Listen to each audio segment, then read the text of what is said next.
And here's what the tempter does, and this is Satan, that he whispers to the wounded. And some of you need to know this, that when you're under the greatest suffering and the deepest affliction, that's when you're the most vulnerable because you're hurting. Maybe you're not sleeping well, maybe you're tired, maybe you're overwhelmed, you're exhausted, you're triggered, you're disoriented, you're dysregulated, you're not yourself. And what happens in those moments, the tempter comes in. And what Paul says is, he says, I was with you and I know you were doing great. And then I had to leave because there was going to be a riot and they were going to kill God's people and burn the church down. And he said, I've been worried about you because I didn't know how you were doing, but now I hear you're doing well, and I'm so glad that the tempter didn't get a victory in your suffering and affliction. Here's how the tempter works. He whispers when you're wounded. He does. I had some interesting conversations this last week. I had multiple in the back of the room after Real Men, just thanking the men for coming and greeting them. I had multiple conversations with people who are in some difficult seasons.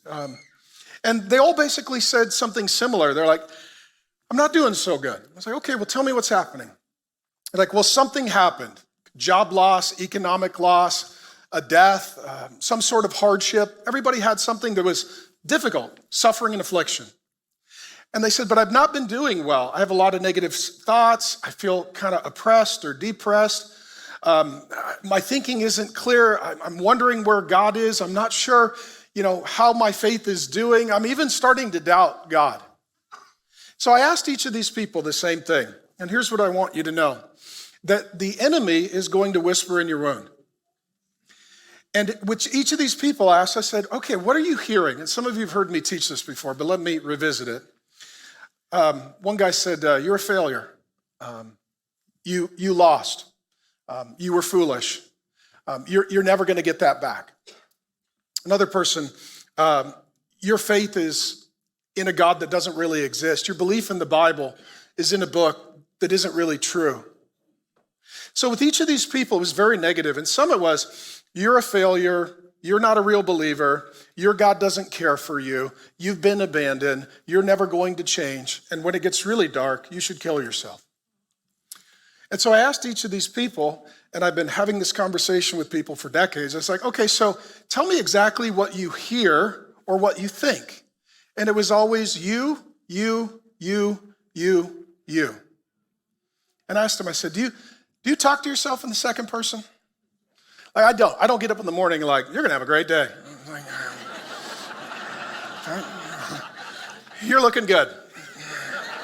Despite what they say online, you're a nice person. All right? So I don't talk to myself in the. How many of you don't talk to yourself in the second person? And if you do, you're not doing good. Okay.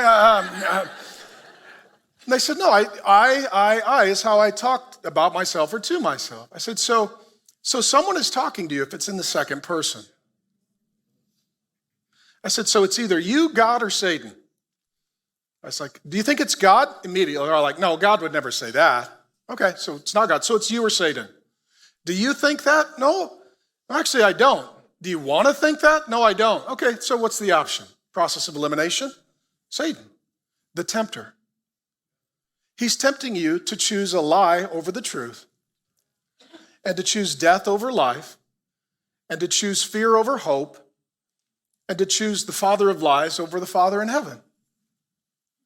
So with each of these people, I was like, now imagine if somebody was following you around just yelling at you all day. You're an idiot, you're a failure, God doesn't love you. You would either get a restraining order or an open carry state. One way or another, you would handle this. But since they're invisible, you're not sure. Am I crazy? Is this God? No, it's the tempter. So I'll give you an assignment if you struggle with this. And it's a homework assignment that's very, very simple. And it's based on Revelation 12:10, where it says that Satan is the accuser of the children of God, that he accuses them day and night. He never gives you a break. Some of you don't have low self-esteem, you have oppression. Some of you don't have negative self-image, you have oppression. Some of you don't have depression, you have oppression. And Jesus says that if you know the truth sets you free. So here's how you get to the truth. It's a simple homework assignment. I tell this to people all the time, including those I had the privilege of ministering to this week. Just get a sheet of paper or a notebook, just write a line down the middle. On one side, put lies. On the other side, put truth.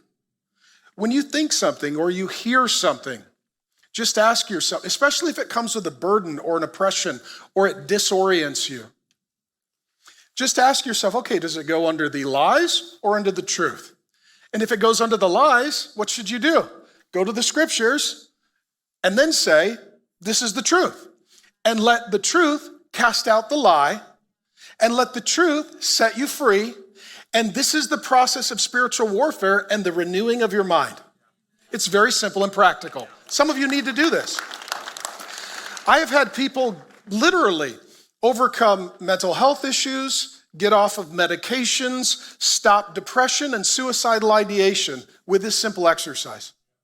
I'm not saying that people don't need other help, but some people, this is what they need.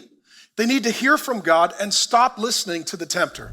Hey, howdy, Pastor Mark here. Thanks for viewing the clip. And if you'd like the entire sermon, we've got it ready to go.